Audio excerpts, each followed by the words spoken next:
समय कम बचा है, एग्जाम भी सर पर है। इतने कम समय में कैसे तैयारी होगी, अच्छे मार्क्स कैसे आएंगे। जैसे जैसे समय गुजरता जा रहा है टेंशन बढ़ती जा रही है। कहीं आपके मन में भी तो ये सारी बातें नहीं आ रही, कहीं आपको भी तो ये नहीं लगने लगा कि अब बहुत देर हो चुकी है। देर नहीं हुई है दोस्त, हाँ एक गलती जरूर हुई है कि तुमने अपना समय पहले सही से इस्तेमाल नहीं किया। लेकिन अभी भी इस गलती को सुधारा जा सकता है, क्योंकि दुनिया में हर चीज दो बार होती है, एक बार हमारे दिमाग में और दूसरी बार हकीकत में। तो सबसे पहले तो ये बात अपने दिमाग से निकाल दो कि अब कुछ नहीं हो सकता, अब बहुत देर हो चुकी है। जितना भी समय बचा है उसको ये सोचने में तो बिल्कुल मत गंवाओ कि काश मैंने पहले पढ़ लिया होता। जो हो गया वो हो गया, उसे भूल जाओ और खुद से ये वादा करो कि आगे फिर कभी ये गलती मत दोहराना। बंद कर दो रोना और बंद कर दो पछताना। अब जितना भी समय बचा है उसका दिल से नहीं बल्कि दिमाग से इस्तेमाल करो। सब कुछ पढ़ने की बजाय केवल इम्पोर्टेंट टॉपिक पहले पढ़ो। पिछले साल के पुराने पेपर पर रिसर्च करो, नोट करो कि क्या पढ़ना जरूरी है और क्या पढ़ना जरूरी नहीं है,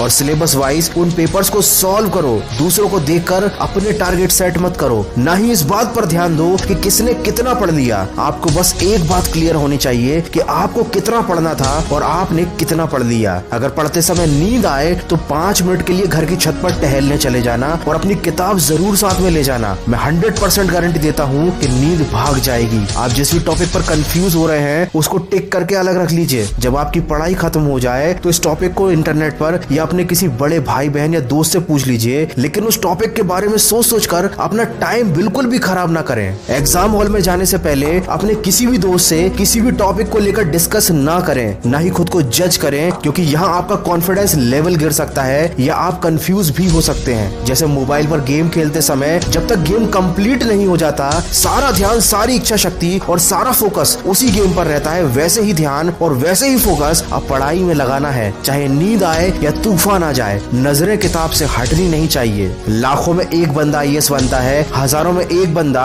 अच्छी बॉडी बना पाता है, क्योंकि ये लोग दर्द सहते हैं, तकलीफ सहते हैं। इनका फोकस अपने लक्ष्य से नहीं हटता, इनका ध्यान आने वाले रिजल्ट पर रहता है, और तुम्हारा ध्यान भी आने वाले रिजल्ट पर ही होना चाहिए। कोयला भी हीरा बनने के लिए लाखों साल तक कई टन का दबाव झेलता है। कितनों की तकदीर बदलनी है, तुम्हें कितनों को रास्ते पर लाना है। अपने हाथ की लकीरें मत देखो, तुम्हें इनसे भी आगे जाना है। दोस्तों चीज उतनी मुश्किल होती नहीं जितना हम उसे सोच कर बना देते हैं। तो सोचना बंद करो, पछताना बंद करो। किसने कहा कि दुनिया में करिश्मे नहीं होते? तुम एक बार जी जान से कोशिश तो करो। दोस्तों सिलेबस वाइज पुराने पेपर से इंपॉर्टेंट टॉपिक्स को सिस्टमैटिक तरीके से सिलेक्ट करना बहुत जरूरी है, ताकि आपको पता हो कि क्या और कितना पढ़ना है। इसकी पूरी प्रोसेस मैंने अपने ऑडियो में बताई है। डिस्क्रिप्शन में दी गई लिंक से जाकर आप उस ऑडियो को सुनिए, ताकि आपको कम समय में अच्छे मार्क्स लाने का मटेरियल मिल सके। तो दोस्तों माना कि समय कम बचा है, लेकिन अब भी अपने एक एक सेकंड का बिल्कुल सही इस्तेमाल कीजिए और परीक्षा में ऐसा रिजल्ट लाकर दिखाइए कि सारी दुनिया देखती रह जाए। मैं मिलूंगा आपसे अगले वीडियो में जो आपके जीवन में सकारात्मक ऊर्जा को भर दे और आपको दिखाए एक सही दिशा। सुनते रहिए मन की आवाज।